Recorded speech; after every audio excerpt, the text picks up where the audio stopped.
how-to videos are so big on YouTube. Actually, I don't know if you know this, but one of my highest viewed videos is how to make Portuguese sweetbread, where my mother-in-law teaches us how to make Portuguese sweetbread. It has over 30,000 views. My brother's friend said, oh, why don't you do how to craft a joke? And I was like, I know who writes good jokes. Jonathan Tillson. He's a great joke writer. But I also make good Portuguese sweetbread. But I guess. And you will be my expert. Like, in other words, if I was... I'm such an expert. If I was like doing a how to throw a spinning head kick, I'd be like, we're here with my Taekwondo black belt specialist. I'm the equivalent of that? Jin, or whatever his name is. And he's going to kick somebody in the head. But you are the joke equivalent of a Taekwondo black belt. Oh, a black belt? Yes. Oh, yeah. Please. That's why I'm famous. How does it go from, oh, you have this idea, till you perform it? You think of something stupid, and then you're like, how can I present this? Do I make an uncle say that? Did I say that? Nothing in my act is real. Like, there's not one true thing in it. So every little, like, I'm doing a joke right now about living in a studio apartment. I don't live in a studio apartment. I just thought of something about studio apartments. I don't have the creativity to think of, okay, what did this, like, fictional character say? For me, like, I don't think, I'm just like, this aggravated me or whatever today, so I'm going to talk about that. I'm, like, introverted, so I think about shit. And you're just fly by the seat of my pants. Let's just do an interview based on nothing. Do you write the joke word for word?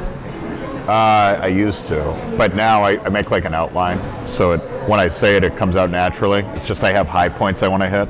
So you do it outline now, so you don't say the joke every time word for word exactly like Jerry Seinfeld type of thing. I eventually do, but like I tell the joke once I have the idea 10 to 20 times, and it kind of whittles itself down to the right wording.